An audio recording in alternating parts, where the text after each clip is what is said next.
वाहिगुरु जी का खालसा, वाहिगुरु जी की फतेह। अभी आज के सेशन में हम डिस्कस करेंगे कि गुरु महाराज जब जम्मू की तरफ जाते हैं तो सबसे पहली चीज़ जो कुछ टॉपिक्स जो हम डिस्कस करेंगे कि जब हम सबके मन में है कि हम हेल्प कैसे करें दुनिया की। कई लोगों के मन में एक विचार होता है कि हमें मदद करनी है लोगों की, तो वो कैसे की जाए। और दूसरी जो चीज़ है वो है कि एक हम डिस्कस करेंगे कि गुरु महाराज जब हैप्पीनेस की बात करते हैं, जो हमारे अंदर की जो हैप्पीनेस होती है उसके बारे में महाराज बात करते हैं, और उसको पूरे जो ह्यूमन जो लाइफ साइकिल है, जो सफ़र एक इंसान का शुरू होता है माता के गर्भ से लेके मृत्यु तक, तो वो गुरु महाराज पूरा उसका डिस्क्राइब करते हैं। तो वो हम इस सेशन में डिस्कस करेंगे। सबसे पहली जो साखी जो हम डिस्कस करेंगे, गुरु महाराज भाई मर्दाना जी के साथ जम्मू जाते हैं और जम्मू का एक किंगडम आता है। उसके बाहर गुरु महाराज जो है आराम करते हैं, प्रभु का नाम जपते हैं। तो तब कई लोग ऐसे होते हैं, गुरु महाराज की महिमा पूरे बहुत दूर दूर तक फैली होती है, तो वहाँ के जो लोग हैं वो गुरु नानक देव जी पातशाह को ऑलरेडी जानते हैं। तो दूर दूर से जो संगत है वो आते जा रही है और गुरु साहब के जो दर्शन करती जा रही है, और जो आनंद का माहौल बना हुआ है। जब ये जो खबर है वो जम्मू के राजा तक पहुंचती है, तो तब जो राजा है वो खुद चलते हुए नंगे पैर ये गुरु साहब की तरफ रवाना हो जाते हैं। और संगत जी, यहाँ पर देखने वाली बात यह है कि जो भी ये एक सिंबल है as a sign of respect, जो हम चंपल पहन के ना जाना। आप गुरुद्वारा साहिब में देखते होगे कई बार क्वेश्चंस आते हैं कि सिर क्यों ढक के रखना है, चंपल क्यों उतारनी है, ठीक है। तो उसके बहुत सारे रीजंस हैं, पर one of the reasons is it's as a sign of respect. तो जो राजा है, राजा का ऐसे जाना is like a very big thing, क्योंकि उस समय जो मेन जो कमांड थी वो राजा के अंडर होती थी। राजा कुछ भी कहता था वो पूरा हो जाता था। तो कई सारे राजा के अंदर घमंड आ जाता था उस पावर का। लेकिन जो जम्मू के जो राजा हैं वो जाते हैं गुरु महाराज के पास निम्रता से। वो जाके गुरु महाराज को मत्था टेकते हैं और सिक्खे की दात मांगते हैं। गुरु महाराज कहते हैं कि मुझे उस आनंद की दात बख्शो। तो तब गुरु महाराज उनको उपदेश देते हैं कि आप अगर ये चीज़ें अगर आप फॉलो करोगे तो आपको सिक्खी की दात मिल जाएगी। अभी वो कौन कौन सी चीज़ें हैं? तो अभी गुरु महाराज, जैसे हमने पिछले सेशन में देखा था, पिछले सेशंस में, कि गुरु महाराज ना ही केवल एक सेंट के तौर पे आए थे दुनिया में, गुरु महाराज एक किंगडम एस्टेब्लिश करने आए थे जहाँ पर जो धर्मी पुरख हैं, धर्मी मीन्स यहाँ पर मैं राइटियसनेस की बात कर रहा हूँ। जो धर्मी पुरख है वो रूल करे, ताकि जो आगे जो प्रजा है और जो वो धर्म है, राइटियसनेस जो है, वो प्रिवेल हो पूरे एक सिस्टम में, पूरे किंगडम में। तो वहाँ पर गुरु महाराज जम्मू के जो राजा हैं उनको उपदेश देते हैं कि सबसे पहला उपदेश जो गुरु महाराज देते हैं कि तुम्हारा जो राज है वहाँ पर कोई भी इंसान भुखमरी या कोई भी बिना कपड़ों के नहीं होना चाहिए। जैसे हम और नॉर्मली हम जैसे घर से बाहर निकलते हैं, कई बार हमें रोड पे बहुत सारे जो लोग हैं वो बिना कपड़ों के दिखते हैं, जिनके पास खाना नहीं है, जिनके पास कोई छत नहीं है। कई बार जब बारिशों का मौसम आता है, अभी बारिशों का मौसम चल रहा है, तो नॉर्मली हम देखते हैं कि जो गरीब हैं वो फ्लाईओवर्स के जो शेल्टर है उसके नीचे सोए होते हैं। They don't have a home, हमारे जैसे उनके पास घर नहीं है। तो गुरु महाराज वहाँ पर कहते हैं कि सबसे पहला काम जो तुम्हारा है वो है कि तुम्हारे राज में कोई भी जो है भूखा या कोई भी नंगा नहीं होना चाहिए, कोई भी बिना कपड़ों के नहीं होना चाहिए। इसी तरीके से हमने देखा है कि जब खालसा पंथ की स्थापना करते गुरु गोबिंद सिंह जी पातशाह, तो गुरु महाराज का जो उपदेश है, देग तेग जग में दो चले। गुरु महाराज यहाँ पर कहते हैं कि देग मतलब होता है यहाँ पर कि कोई भी इंसान, किसी को कोई भी भूखा ना रहे। तेग का मतलब, तेग का लिटरल मीनिंग होता है कृपान, जो तलवार होती है वो। लेकिन उसका सिंबलिज्म क्या है कि वो जो तेग है उससे जो गरीब है, जिस पे जुल्म हो रहे हैं, उसका सामना करते हुए जो धर्म की स्थापना करनी है। सो देख देख जग में दो चला है। इस पूरी दुनिया में गुरु महाराज ने वो एक मिशन दिया है खालसे को। फिर दूसरी जो चीज़ महाराज कहते हैं कि जो राज है वो राइटियस हो, करप्शन के बिना हो। आप सब जानते ही हैं, कई बार ऐसा होता है कि कोर्ट्स में जब हम जाते हैं, हम न्याय के लिए नॉर्मली कोर्ट्स में जाते हैं और वहाँ पर देखने को मिलता है कि न्याय मिलता ही नहीं, क्योंकि वी नॉर्मली सी कि जो भी कुछ कुछ देशों में ऊपर नीचे हो सकता है, लेकिन मोस्ट मेजॉरिटी ऑफ देशों में ऐसा ही है कि जो वेल्दी है, जो पावरफुल है, उनको ज़्यादा सपोर्ट किया जाता है, और जो गरीब है, जिसके पास इतना धन नहीं है, वो धरा का धरा रह जाता है, उसको कभी न्याय नहीं मिलता। तो गुरु महाराज कहते हैं कि वहाँ पर कोई भी रिश्वतखोरी ना हो और तुम्हारे राज में वो राइटियसनेस हो। तीसरी चीज़ गुरु महाराज कहते हैं कि हमेशा सेवा की भावना रखो। तुम्हारे जो प्रजा की जो लोग हैं, सेवा की भावना रखनी है, और सेवा की भावना रखते रखते हमेशा उस एक परमात्मा का नाम जपना है। संगत जी, ये कंसेप्ट बहुत ज़रूरी है, क्योंकि कई बार ऐसा होता है कि हम जब सेवा भी करते हैं ना, तभी भी हमें एक जो ईगो आने का चांस आ जाता है। तो वो चीज़ ना हो, तो गुरु महाराज कहते हैं कि उस एक परमात्मा को हमेशा याद रखना है, ताकि आपको पता रहे कि आप एक दास के रूप में ही हो, यू आर अ स्लेव, ताकि आपको वो घमंड ना आए कि मैंने इतनी सेवा की, और वो सब चीज़ें जो हम नॉर्मली देखते हैं। कई बार ऐसा होता है कि आजकल देखने को आता है कि सोशल मीडिया के दौर में वी ऑल सी के फ़ोटोग्राफ्स खींच के आगे लगाई जाती हैं that we are doing this seva, ठीक है। उसके पीछे भावना बहुत सारी हो सकती है, ऐसा नहीं है कि वो केवल दिखावे के लिए ही होता है। सो उसमें कई बार ऐसा होता है कि जो लोग सेवा नहीं भी कर रहे होते ना, जब कैमरा आता है तब सेवा करने लग जाते हैं, और जब कैमरा हट जाता है फिर सेवा नहीं की, ठीक है, सिर्फ उस चीज़ के लिए। तो गुरु महाराज वहाँ पर कहते हैं कि सेवा की भावना रखनी है अपनी प्रजा की तरफ, और जब आप सेवा करोगे तो आपको उस एक परमात्मा का नाम जपना है। अभी ये जो चीज़ें हैं ना संगत जी, ये जो गुरु महाराज ने ये जो चीज़ें जो बताई हैं जम्मू के राजा को, ये एक राज एस्टेब्लिश करने में बहुत ही इम्पोर्टेंट रोल प्ले करता है। जब हम कोई भी राज को देखते हैं तो बहुत जो हम एक संसारिक जो ढांचा देखते हैं एक राज का, द पीपल शुड रूल, एक तरीके से जो लोगों की जो राइट्स हैं वो लोगों के पास होने चाहिए। ऐसे ही इंसानी इतिहास में कई बार ऐसे पल आए हैं जो बड़े बड़े जो राज हैं वो ख़त्म हो गए। क्यों? क्योंकि वो जो राइट्स थे लोगों के वो उनको मिले नहीं, फिर वो रेवोल्यूशन में बदल गए, और रेवोल्यूशन से क्या हुआ कि वो पूरा राज जो है वो चला गया। जैसे हम बड़े बड़े राज देखते हैं, जैसे यूएसएसआर, जो रशिया जिसको हम आज कहते हैं, जब हम अंग्रेज़ों का राज देखते हैं तो इट वाज सेड कि सूरज उगता भी ब्रिटेन के राज से है और सूरज ढलता भी ब्रिटेन के राज से है। आज हम देखते हैं ब्रिटेन कितना है, ठीक है। सो ऐसे ही इतिहास में बहुत सारे ऐसे पल आते हैं जब गुरु महाराज ने कैसे राज करना है उसकी भी बात बताई है, क्योंकि गुरु महाराज का एक बहुत बड़ा सिद्धांत है कि राज बिना न धर्म चले हैं, धर्म बिना सब दले मिले हैं। कि अगर राज जो राज कर रहा है, जो राजा है, अगर वही अधर्मी हुआ तो वो कभी भी धर्म एस्टेब्लिश नहीं करेगा, वो अधर्म ही एस्टेब्लिश करेगा, ठीक है। सो जैसे बाबर की वार्तालाप होती है गुरु नानक देव जी पातशाह से, तो वो गुरु नानक देव जी पातशाह को पूछते हैं कि राज कब तक होगा मेरा राज। तो गुरु महाराज वहाँ पर कहते हैं जब तक न्याय होगा। न्याय मीन्स जस्टिस। अब आपने देखा कि जैसे आपने देखा कि how was the Mughal era, how was the British era, तो आप देखोगे कि वो टाइम तो था उनका राज करने का, बट इवेंचुअली इट एंडेड। सो अगर आज भी ये चीज़ लागू होती है, कोई भी राज ले लो, तो अगर वो राइटियसनेस प्रिवेल नहीं कर रहे तो वो राज एक दिन टूटेगा ही टूटेगा। एंड वो राज शुरू कहाँ से होता है? तो गुरु महाराज ने वहाँ पर एक प्रॉपर सिस्टम बनाया था कि जहाँ पर एक इंडिविजुअल से लेके वो बात शुरू होती है और आगे चलते चलते वो पूरी सोसाइटी में तब्दीली लाती है। सो हमारे मन में एक बहुत बड़ा सवाल आता है कि हम देखते हैं कि लोग जो हैं गलत राह पे जा रहे हैं, शराब पी रहे हैं, ये कर रहे हैं, वो कर रहे हैं, ठीक है।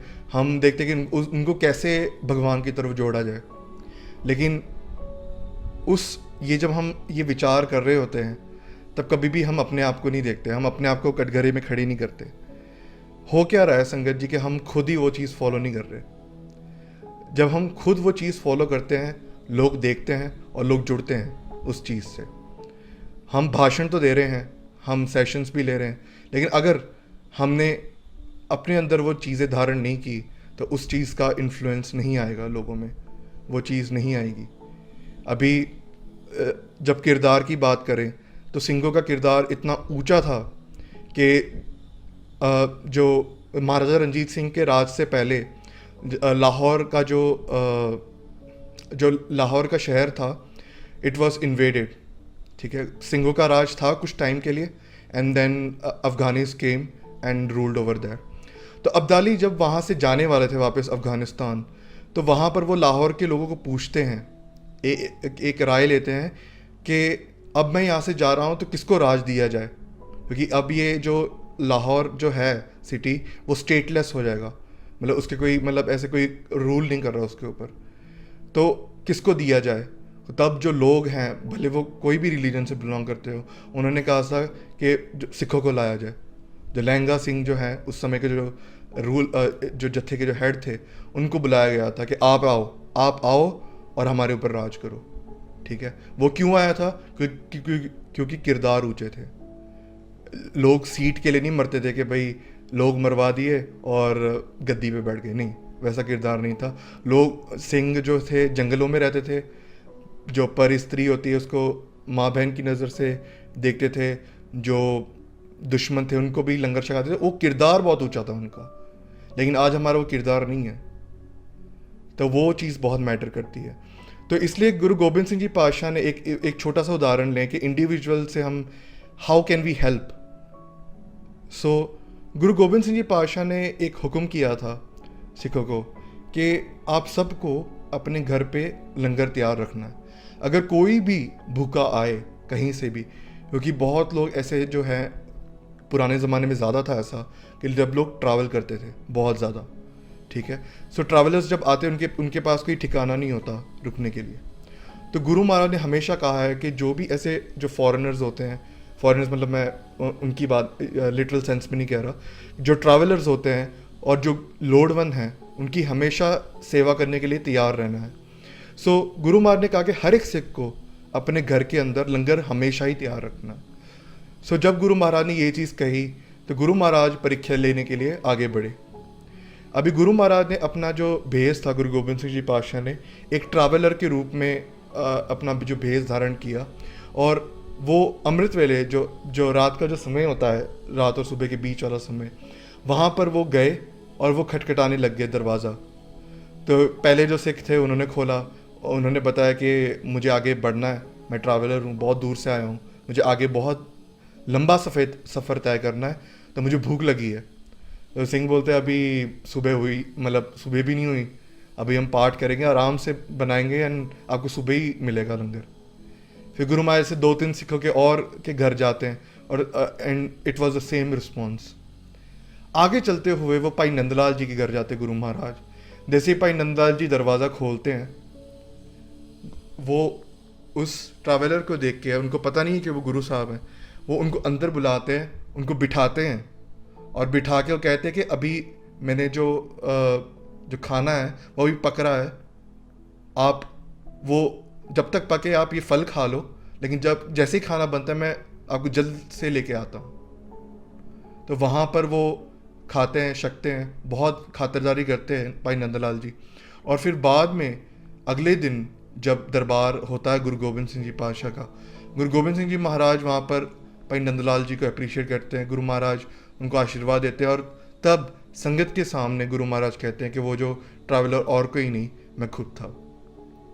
ठीक है, सो जब हमारे भी घर पे कोई मेहमान आए तो हमें भी कोशिश करनी है कि हम जो है वो हमारे अंदर आजकल ऐसा रह गया है specially after the Covid times कि कोई आए ना हमारी तरफ, हम मुंह बना लेते हैं कि भाई कोई मतलब अगर आ भी जाता है ना कोई, हमारे दिमाग में ये आता है कि जाएगा कब। ठीक है, सो वो जो चीज़ ना आए, अगर हम सेवा कर रहे हैं ना तो सेवा ऐसा नहीं कि गुरुद्वारे में ही वो फीलिंग बाहर निकलनी चाहिए, वो घर से ही शुरू हो जानी चाहिए। तो गुरु महाराज का कहने का भाव वो था। अभी हम जब इसको आगे चलते हुए देखेंगे so it takes form in the form of society. जब हम नॉर्मली देखते हैं खालसा एड जैसी ऑर्गेनाइजेशंस हैं, या कई गुरुद्वारे आपने देखा होगा कि जब कोविड-19 का जब दौर था तब गुरुद्वारों से लंगर जा रहे थे. सो वो चीज़ एक सिस्टम के रूप में वो बाहर उभर के आती है. लेकिन स्टार्ट कहाँ से होती है? वो घर से शुरू होती है, वो किरदार से शुरू होती है. अगर किसको इंटरेस्ट है कि ऐसे पेंडेमिक टाइम में बाहर जाए और वहाँ पर मतलब इतने रिस्क में वो सेवा करे, वो शिक्षा गुरु महाराज से मिलती है, वो किरदार वो गुरु महाराज बख्शते हैं. सो इंडिविजुअल लेवल पे हम कोशिश करें जो भी हम कर सकते हैं, हमारे जितनी भी कैपेबिलिटी है. बाकी हम अरदास करें, अरदास ज़रूर करो. अगर आप किसी गरीब के पास से जा रहे हो, आप हेल्प नहीं कर पा रहे ड्यू टू सम रीज़न, और या तो आपको पता नहीं है कि वो जेन्युइन है कि नहीं, आप अरदास ज़रूर करो उसके लिए. आप अरदास तो कर ही सकते हो. गुरु महाराज आप रखना है इनको, ठीक है. सो जब ये दया का बीज जब पड़ेगा ना अंदर, तो वो एक सोसाइटी के फॉर्म में आगे बढ़ते बढ़ते और उभरेगा वो चीज़. सो ये जो तरीका है जो गुरु महाराज ने हम सबको सिखाया है. आगे चलते हुए गुरु महाराज वहाँ पर जब ये उपदेश देते हैं जम्मू के राजा को, फिर गुरु महाराज थोड़ा सा आगे वापस उनका सफ़र शुरू हो जाता है. और वहाँ पर एक बंजारा कम्युनिटी होती है. वहाँ पर बंजारा मीन्स के जो गुड्स एक जगह पे ख़रीदते हैं एंड देन वो गुड्स दूसरी तरफ एक दूर की जगह पे जाके वहाँ पे बेच दें. सो जब गुरु महाराज वहाँ पर जाते हैं, उनका एक कबीला होता है, बहुत खुशी मन रही है वहाँ पर, बहुत एक्साइटमेंट का माहौल है वहाँ पर, लोग नाच रहे हैं, लोग नशे में हैं, ठीक है. तो गुरु महाराज क्या करते हैं, वहाँ पर एक बगीचा होता है, वहाँ पर जाके बैठ जाते हैं गुरु महाराज. भाई मर्दाना जी थोड़े समय के बाद भाई मर्दाना जी कहते हैं कि भूख लगी है, क्या करें. तो गुरु महाराज कहते हैं कि जो सामने जो कबीला दिख रहा है, सामने जो तुम्हें लोग दिख रहे हैं, वो खुश इसके लिए हैं क्योंकि उनके घर पे एक बच्चे का जन्म हुआ है, ठीक है, एक पुत्र का जन्म हुआ है. इसके लिए बहुत खुशी मन रही है. आप सब जानते ही हो कि कितना खुशी का माहौल होता है, मिठाइयाँ बांटी जाती है, ठीक है. सो वो एक एक्सट्रीम लेवल पे था क्योंकि नाच गाना हो रहा है और शराबें पी जा रही हैं, ठीक है. भाई मर्दाना जी वहाँ जाते हैं भोजन मांगने के लिए. तो वहाँ पर लोग इतने नशे में होता है कि उनको लगता है कि यार मज़ाक ख़राब कर दिया इसने. तो वो भाई मर्दाना जी को एक मुक्का मारते हैं और फिर वो भाई मर्दाना जी वहाँ से फिर वापस गुरु महाराज के पास आते हैं. तो गुरु महाराज उनको जो भाई मर्दाना जी को समझाते हैं कि ये खुशी पता क्यों है, ये खुशी क्यों है, ये खुश इसके लिए है क्योंकि वो जो बच्चा है ना उसका जन्म हुआ है, ठीक है. वो मोह है अंदर, वो अटैचमेंट है अंदर, इसके लिए वो इतनी खुशी मनाई जा रही है ऑन ए लार्ज स्केल. लेकिन गुरु महाराज कहते हैं जैसे ही रात ढलेगी, जैसे ही रात बीतेगी, सूरज के उगने से पहले ये जो बच्चा है वो गुजर जाएगा. और यही जो इतनी जो खुशी है ना वो मायूसी में बदल जाएगी. तो वहाँ पर वही चीज़ होती है कि जैसे ही अगली सुबह होती है वो बच्चा गुजर जाता है. अभी गुरु महाराज को सब पता है कि वो आगे पीछे का सब देख सकते हैं कि किसकी कितनी उम्र बाकी है, हिसाब किताब क्या है किसी के जन्म का.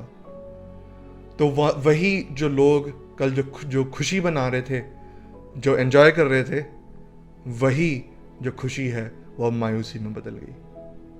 शोक मना रहे लोग, दूर दूर से आ रहे हैं लोग, बहुत ही शोक का माहौल है. उस वक्त गुरु महाराज वहाँ पर भाई मर्दानी जी को कहते हैं कि रबाब छेड़ो, बाणी आई है. और महाराज फिर वहाँ पर जो बाणी उचारते हैं उसका नाम है पहरे. सो हम पूरे शब्द में हम ब्रीफली हम डिस्कस करेंगे इसके. तो गुरु महाराज वहाँ पर बाणी उचारते हैं, श्री राग महला पहला, पहरे कर पहला, पहले पहरे रैन के मंजारिया, मित्रा हुक्म पया गर पास. गुरु महाराज यहाँ पर बताते हैं कि जब एक इंसान माता के गर्भ में होता है, सो गुरु महाराज ने ये जो शब्द है ना, ये शब्द एक इंसान की लाइफ से रिलेट किए हैं. अभी वो जो बच्चे की जो उम्र थी वो 4 पहर की थी, सो 4 पहर मीन्स करीबन 12 घंटे, ठीक है। सो गुरु महाराज कहते हैं कि ये जो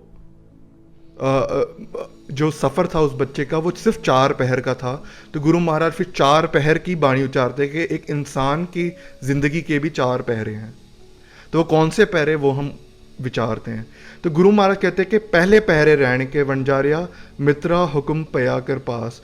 गुरु महाराज इस पूरे पंक्ति जो है आप देख रहे हैं अपनी स्क्रीन पे, तो गुरु महाराज यहाँ इस पूरे पंक्तियों में कहते हैं कि एक इंसान एक वंजारा है। Vanjara means he is a traveller, और हमेशा के लिए यहाँ नहीं रहने वाला। उसका एक स्टॉप है और वो स्टॉप के बाद उसको आगे बढ़ना है। वो सोल यहाँ रहने नहीं वाली एक शरीर में। तो महाराज कहते हैं कि एक जो सोल है वो आती है, वो माता के गर्भ में रहती है, ठीक है। और गुरबानी में जो भी उसके लेख में लिखा होता है उसके हिसाब से वो और जो वूम में जो बच्चा होता है वो पहले ही मस्तक में लिख दिया होता है कि उसकी डेस्टिनी क्या है। और उस समय जब वो गर्भ में होता है बच्चा, तब उसका जो 10वां द्वार है सिर्फ वही कनेक्टेड होता है। बाकी जो इंद्रियां हैं, इंद्रियां मीन्स जो सेंसेस है हमारे, हम आँखों से देखते हैं, कान से सुनते हैं, मुंह से बोलते हैं, ठीक है। तो वो जो सेंसेस है वो नहीं काम कर रही होती, वो सिर्फ एक 10वां द्वार कनेक्टेड होता है। और गुरु महाराज कहते हैं उस वक्त आप पुकार लगा रहे होते कि ये जो आग है ना, इससे मुझे बाहर निकालो, मैं हमेशा आपको याद रखूँगा, उस परमात्मा को याद रखूँगा।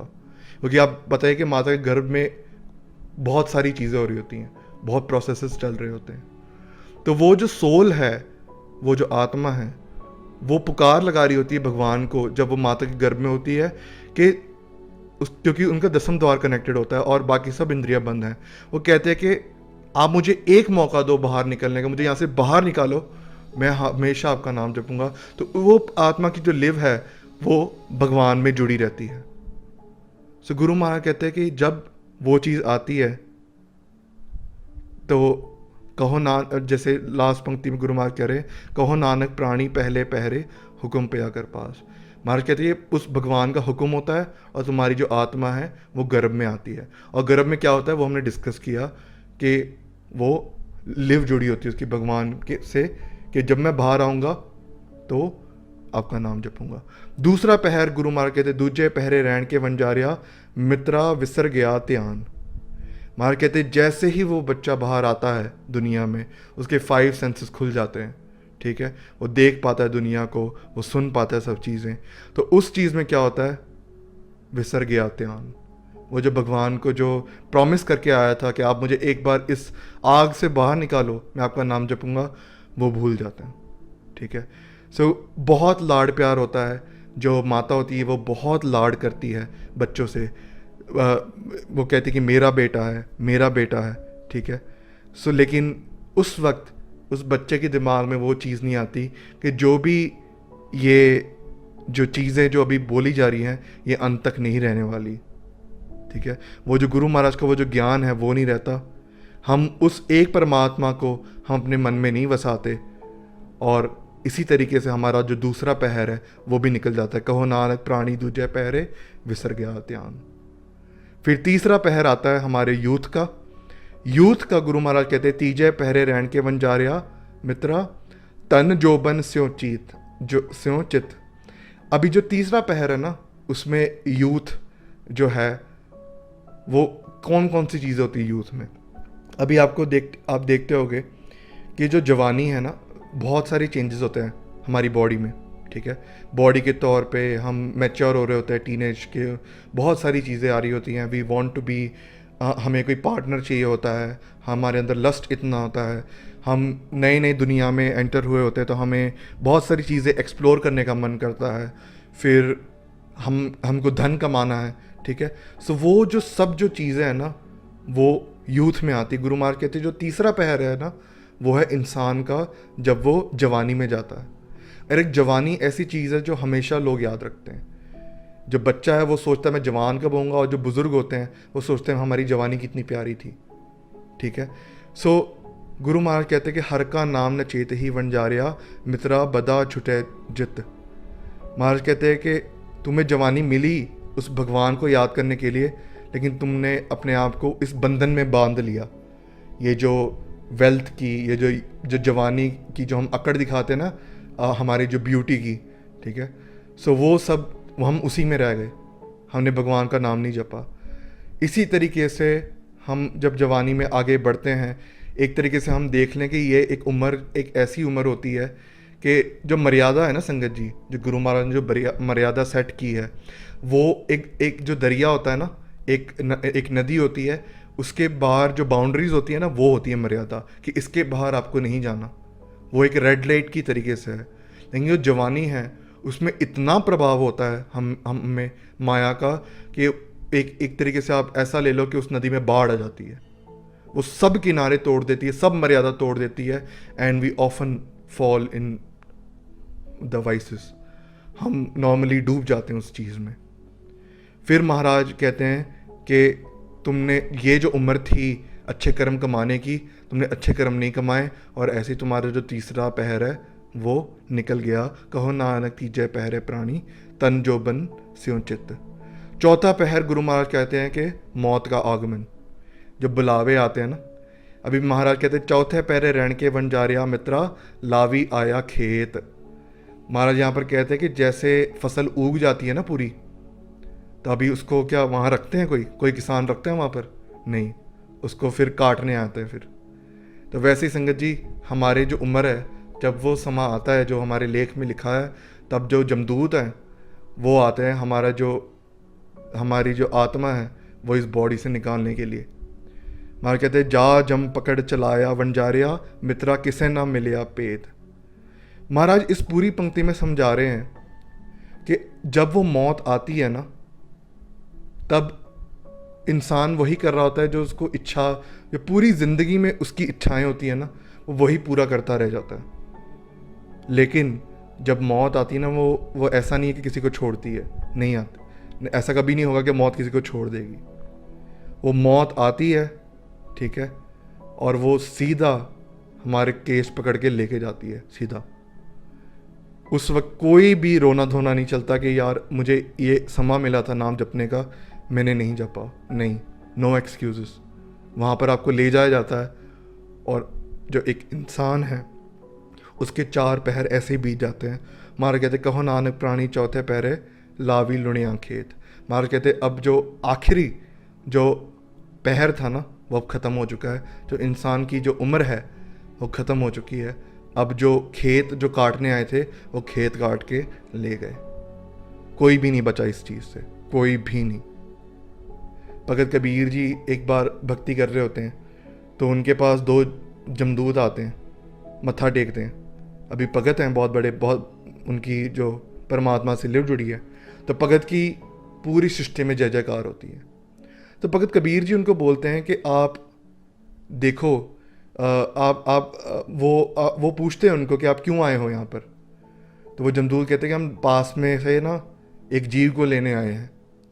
तो भगत कबीर जी कहते हैं कि मैं देख सकता हूँ, क्योंकि कोई भी नहीं देख सकता। आपको कभी दिखा है कि आप जो इंसान जो मरने वाला है, आपको दिखता है कुछ कि आप वो लेके जा रहे हैं? कुछ नहीं दिखता, बस वो सांस आ रहा था, अगले मोमेंट में सांस नहीं आ रहा। तो भगत कबीर जी कहते हैं कि देखो, मुझे देखना है वो चीज़ कि कैसे वो होती है वो चीज़। तो जमदूत कहते हैं कि भगत जी हम दिखा तो देंगे, लेकिन आपके अंदर वो दया आ जाएगी और आपने कुछ वचन कर दिए तो फिर वो हम मोड़ नहीं पाएंगे। तो भगत कबीर जी फिर मान जाते हैं कि वो कोई वचन नहीं करेंगे, वो सिर्फ देखते हैं। तो भगत कबीर फिर वो जमदूत जो होते हैं ना, वो कहते हैं कि भगत कबीर जी को आप छत पे बैठो, आपके वो जो सामने वाली जो गली है ना, वहाँ से अगला जीव जाने वाला है। वो जाते हैं वहाँ पर एक बुज़ुर्ग औरत होती है और एक छोटा सा बच्चा गेंद के साथ खेल रहा होता है। तो वो जो बुज़ुर्ग औरत है वो वीविंग कर रही है, वो कपड़े बुन रही है। और होता क्या है कि वो जो बच्चा जो गेंद के साथ खेल रहा होता है ना, वो दादी माँ जब जो दादी माँ के पास वो गेंद आती है, दादी माँ उसको वापस बच्चे की तरफ फेंकती है ताकि वो बच्चा गेंद की तरफ जाए और वो दादी माँ वो कुछ बुन सके आगे, ठीक है, और अपना जो काम है वो कंटिन्यू रख सके, क्योंकि वो एंगेज रहे। होता क्या है नॉर्मली, अब आपको क्या लगेगा कि कौन जाएगा पहले, दादी माँ जाएगी कि बच्चा जाएगा? हम सबके दिमाग में आता है दादी माँ जाएगी पहले, है ना, उम्र हो चुकी है। भगत कबीर जी को भी ये लगता है, तो होता क्या है कि दादी माँ के पास वो बॉल आती है, गेंद आती है वापस, वो गेंद को धक्का लगाती है, वो गेंद को थोड़ा ज़्यादा धक्का लग जाता है और वो जो छत है उसका कोई बाउंड्री नहीं होती, और वो जो बच्चा है वो छत से नीचे गिर के वो जमदूत वहीं से लेके चले जाते हैं। भगत कबीर जी वो पूरा दृश्य जब देखते हैं ना, वो बहुत खौफनाक होता है। ठीक है, तो गुरु महाराज कहते हैं कि जो प्राणी चौथे पैरे लावी लुणिया खेत, जो खेत काटने आए थे ना, वो खेत काट के ले गए, और कोई नहीं बचता इस चीज़ से, कोई भी नहीं बचता। तो महाराज इसीलिए वो चीज़ कहते हैं हमें कि वो जो परमानेंट हैप्पीनेस थी जिसके लिए आपको जन्म मिला था, वो जो धन था जो हमें एक्चुअल में इस जन्म में कमाना था, जो आगे भी हमारे काम आता, अभी कौन कौन सी चीज़ें काम आती है वो हम इस साखी में देखेंगे। लेकिन महाराज कहते जो तुम कमाने आए थे वो तुमने कमाया नहीं, और आखिर में क्या होता है कि पूरी ज़िंदगी जो 4 पहर होते हैं एक इंसान के, वो ऐसे ही व्यतीत कर देता है, और जो फिर जब खेत काटने वाले आते हैं ना, वो बख्शते नहीं किसी को, भले कोई रोए कुछ भी करे, उनको पीट पीट के लेके जाया जाता है उनके कर्मों के हिसाब से। वहाँ फिर लेखा होता है एंड ऑल जो हम गुरबानी में देखते हैं। वाहिगुरू जी का खालसा, वाहिगुरू जी की फतेह। भुला चुका लेखे माँ।